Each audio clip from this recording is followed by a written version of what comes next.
morning, children. I hope you all are well and fine. Then today we will read chapter 5 Upsarg from the book of Hindi Vyakaran Parichay. Let's start, children. Chapter 5 उपसर्ग. तो बच्चों, आज हम लोग पढ़ेंगे उपसर्ग क्या है, इसकी विशेषता, उपसर्ग कितने प्रकार के होते हैं. चैप्टर 5 शब्द निर्माण उपसर्ग, वर्ड बिल्डिंग प्रीफिक्स. उपसर्ग दो शब्दों के मेल से बना है, उप प्लस सर्ग. उपसर्ग शब्द ना होकर शब्दांश होते हैं जो मूल शब्द के पहले जुड़कर उनके अर्थ में परिवर्तन लाते हैं.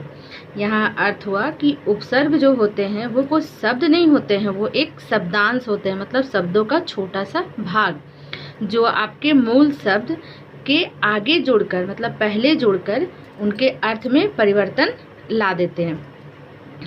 परिभाषा: ऐसे शब्दांश जो शब्द से पहले जुड़कर शब्द के अर्थ में परिवर्तन और विशेषता लाते हैं उन्हें उपसर्ग कहते हैं. आइए बच्चों, हम लोग उदाहरण देखते हैं. सुपुत्र. सुपुत्र कैसे बना, ये देखिए. सुपुत्र हमारा एक शब्द है जिसमें हमारा जो सु है वो एक उपसर्ग है और जो पुत्र है वो हमारा मूल शब्द है. तो पुत्र का अर्थ अलग होता है और उपसर्ग यहाँ जो सु है इसका अर्थ अलग होता है. सु का अर्थ होता है अच्छा, ठीक है, और पुत्र का अर्थ होता है बेटा. पुत्र का अर्थ सिर्फ बेटा होता है, लेकिन जब पुत्र के आगे सु लग जाता है तो यहाँ हो गया हमारा सुपुत्र, जिसके अर्थ में कुछ चेंजेस आते हैं. अब यहाँ हम देखते हैं दूसरा शब्द है हमारा उपहार. तो उपहार में कौन सा क्या उपसर्ग है, मैंने आपको पहले भी बताया है कि उपसर्ग शब्द जो होते हैं, उपसर्ग क्या होते हैं, जो मूल शब्द के पहले जुड़कर उनके अर्थ में परिवर्तन लाते हैं. तो यहाँ हमारा मूल शब्द है हार. हार का अर्थ होता है पराजय भी होता है और हार गले का माला वो भी होता है. तो उपहार, तो यहाँ जब उप शब्द जुड़ जाता है तो यहाँ हो जाता है इसका अर्थ तोहफा. क्लियर. उपयुक्त उदाहरणों से स्पष्ट है कि पुत्र और हार शब्द में क्रमशः सु और उक्त शब्दांश जुड़ने पर नए शब्द सुपुत्र और उपहार बने हैं. पुत्र और हार शब्द में सु और उप शब्द जुड़ने पर उनके अर्थ में परिवर्तन आ गया है और ऐसे शब्दांश को ही उपसर्ग कहते हैं. लाइक सु और उप, ये हमारा हुआ उपसर्ग जो मूल शब्द के पहले जुड़कर शब्दों के अर्थ में परिवर्तन लाते हैं. अतः हम कह सकते हैं कि उपसर्ग शब्द नहीं शब्दांश होते हैं. तो बच्चों, हम कह सकते हैं कि यहाँ जो सु है ये कोई शब्द नहीं है, ये शब्दांश है, मीन्स शब्दों का छोटा सा भाग. उपसर्ग किसी शब्द के पहले लगते हैं. उपसर्ग लगने के बाद शब्द के अर्थ में परिवर्तन आ जाता है. यहाँ हम देख सकते हैं पुत्र के आगे जब सु लग गया है सुपुत्र हो गया, इसका अर्थ बदल गया है.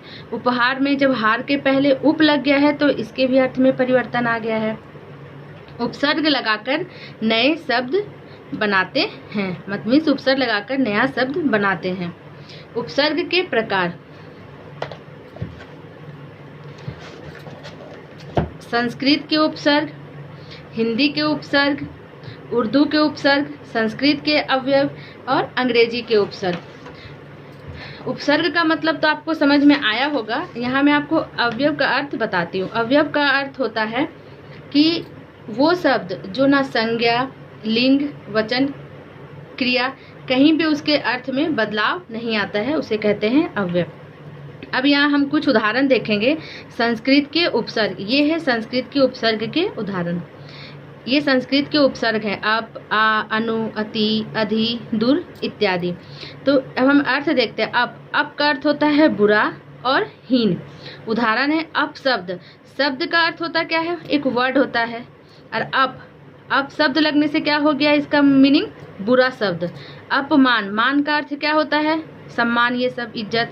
अपमान का अर्थ क्या हो गया, मतलब किसी की बेइज्जती करना. अपयश, अपकार, अपराध, अपवाद इत्यादि. नेक्स्ट हम देख लेते हैं अनु. अनु का अर्थ होता है पीछे और इसके कुछ एग्जाम्पल है अनुगमन, अनुकंपा, अनुग्रह, अनुकूल, अनुशासन, अनुवाद. अब यहाँ हम एक ले लेते हैं अनुशासन. शासन का अर्थ होता है अनु, और अनु के आगे जब शासन लग गया तो इसका अर्थ हो गया है डिसिप्लिन. शासन का अर्थ होता है शासन, किसी पे शासन करना. हम बुरा में भी किसी पे शासन बुरा के तौर पे भी हो सकता है शासन और एक अच्छे के तौर पे भी शासन हो सकता है। लेकिन जब शासन के आगे अनु लग जाता है तो उसका अर्थ होता है डिसिप्लिन। अब इसी तरह हम कुछ एग्जाम्पल देखते हैं हिंदी के उपसर्ग के।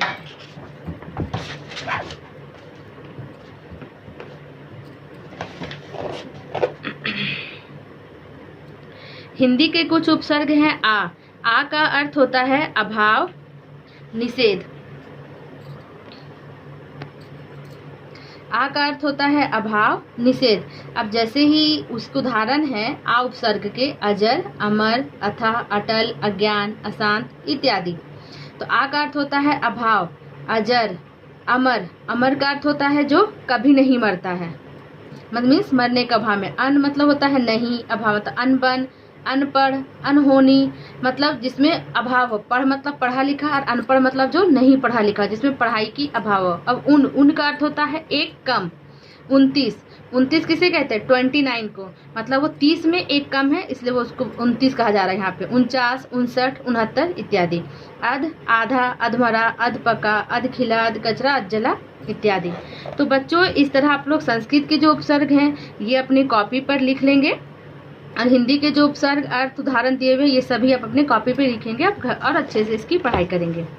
अब हम लोग देखते हैं उर्दू के उपसर्ग। उर्दू के उपसर्ग में हमारा पहला वर्ड है उपसर्ग कम। उसका अर्थ होता है थोड़ा।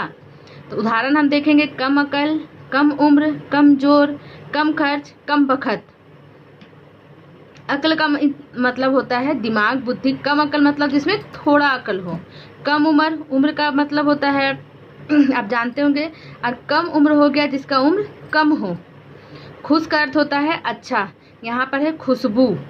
खुशबू का अर्थ क्या हो गया? इसमें बू में लग गया खुशबू। खुशबू का मतलब क्या हो गया? जो अच्छा सुगंध हो। खुश खबरी, खुश मिजाज, खुश नसीब, खुश दिल या खुश हाल मतलब उसका हाल अच्छा है। यहाँ हमारा हाल शब्द हो गया और जो खुश है ये हो गया हमारा उपसर्ग। एन मतलब होता है ठीक, पूरा।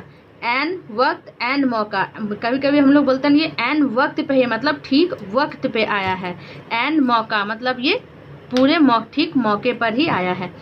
इसी तरह उर्दू के भी जो उपसर्ग हैं ये आप खुद पढ़ेंगे और इसके जो उदाहरण है अपने कॉपी पर लिखेंगे अर्थ के साथ। अब हम आपको बताने जा रहे हैं संस्कृत के अव्यय। अव्यय का अर्थ मैं पहले बता चुकी हूँ, जिसका अर्थ संज्ञा हो, सर्वनाम हो, क्रिया हो, जो शब्द का अर्थ नहीं बदलता हो। यहाँ हम देखेंगे संस्कृत के अव्यय। अंतर, अंतर का अर्थ होता है भीतर। अंतर आत्मा, अंतर्यामी, अंतर्राष्ट्रीय। अधा नीचे, उसका उदाहरण है कुछ अधोपतन, अधोगति, अधोमुखी, अधोगमन। बहिर का अर्थ होता है बाहर, बहिर्मुखी, बहिर्गमन। अब हम देखेंगे अंग्रेजी के उपसर्ग। अंग्रेजी के उपसर्ग जैसे सब, डिप्टी, वाइस, जनरल। अधीन अर्थ होता है नीचे, मीन्स सब जज, सब कमिटी। सब जज, जज को तो जान रहे हैं, और सब जज हो गया जो जज के नीचे वाले पोस्ट पे होते हैं उसे कहते हैं सब जज। डिप्टी मतलब होता है सहायक, director, deputy director, deputy minister. Minister का तो मंत्री और डिप्टी मिनिस्टर जो उसके सहायक मंत्री होते हैं। वाइस का अर्थ होता है उप, जैसे वाइस प्रिंसिपल। प्रिंसिपल तो मुख्य हो गए हमारे, प्रिंसिपल। वाइस प्रिंसिपल जो उसके नीचे रहते हैं, उसके नीचे जब वो प्रिंसिपल ना हो तो वो काम उसे कहते हैं उप वाइस प्रिंसिपल। अब हम आते हैं हमारे अभ्यास में। तो यह आपको उपसर्ग समझ में आ गया होगा। धन्यवाद दोस्तों। अब हम उपसर्ग के जो अभ्यास है मैं आपको अपने अगले वीडियो में डिस्कस करूंगी और बताऊंगी।